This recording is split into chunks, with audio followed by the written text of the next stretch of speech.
This is Hormonda Census of Grief. I will provide an update on the 36th day of the Middle East war situation. There is something I need to clarify because many people are misunderstanding. The place where the US military aircraft was shot down is indeed a big shock for the United States. However, this does not mean that air superiority over Iran has been lost or is being lost. Since the beginning of the war, the United States and Israel have continued to maintain air superiority over Iran. In military science, air superiority means creating conditions where air forces can operate at a specific time and place without serious interference from aerial or missile threats. Some people think that securing air superiority means there is no risk to aircraft at all, even though a significant portion of Iran's air defense network has been destroyed. However, some parts of Iran's air defense network are still operational. As these air defense networks aren't significantly disrupting operations, the United States and Israel maintain air superiority. They are also working to hinder Iran's nuclear program. China is reportedly assisting Iran in rebuilding its missile program, with 5 ships carrying cargo believed to be sodium perchlorate, a crucial solid missile propellant precursor, arriving in Iran from China. All these ships belong to Iran's Hayun Group, which is under US sanctions. 4 are now anchored near Chabahar port in Sistan and Baluchistan province. The remaining ship is anchored near the port of Bandar Abbas. On April 4, the Israeli military attacked the Iran-Iraq border checkpoint in Khuzestan province at least twice. After that, Iraq closed this border checkpoint. The attack occurred after reports showed at least 1,000 Popular Mobilization Forces troops were sent to the besieged base in Khuzestan province via the Shalamche checkpoint. In addition, the Israeli military and the US military have continuously worked to weaken Iran's air defense capabilities. The Israeli military attacked the S-300 surface-to-air missiles located in Tehran. The S-300 battery includes engagement and detection radars, a command center, fire control unit, and launchers, working as a SAM system.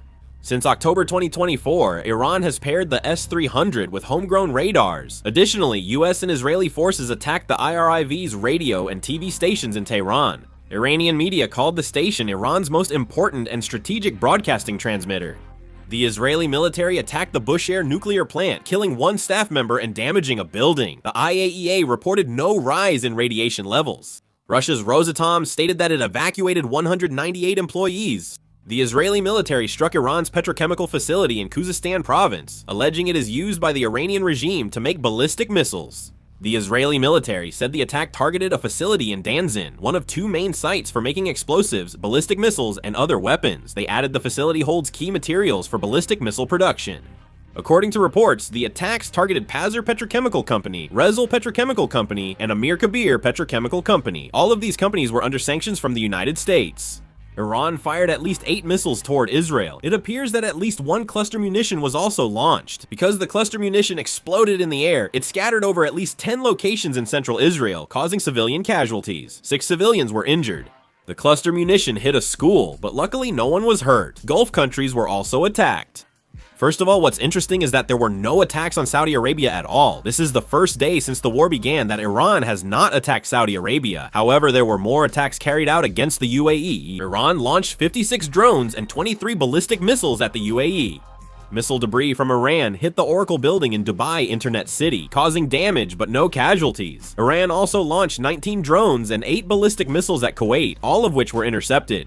Iran launched 8 drones at Bahrain, all of them were intercepted. Hezbollah carried out 19 attacks targeting southern Lebanon and Israeli forces. There were 8 rocket attacks in the Bint Jibil district, 5 attacks in Ainada, and 3 attacks in Marun al-Ras. Hezbollah also used FPV drones to attack Israeli bulldozers and tanks. They are currently using a large number of FPV drones, which is causing accumulating damage to the Israeli forces.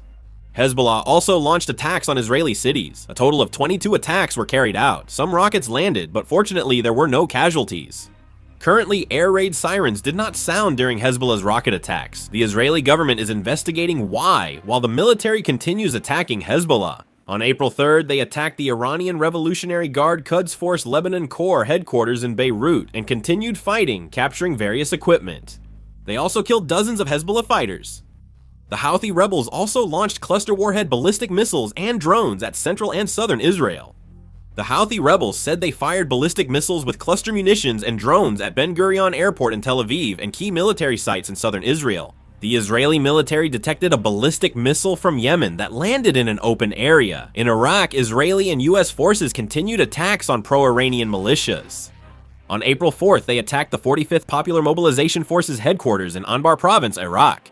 However, the pro-Iranian militias in Iraq appeared to be targeting Western-owned energy infrastructure in Basra province. They attacked the North Rumaila oil field operated by BP, injuring 3 employees. United Nations peacekeepers in Lebanon reported that 3 UN peacekeepers were injured from an unidentified projectile. This ends the Middle East war update. Thank you.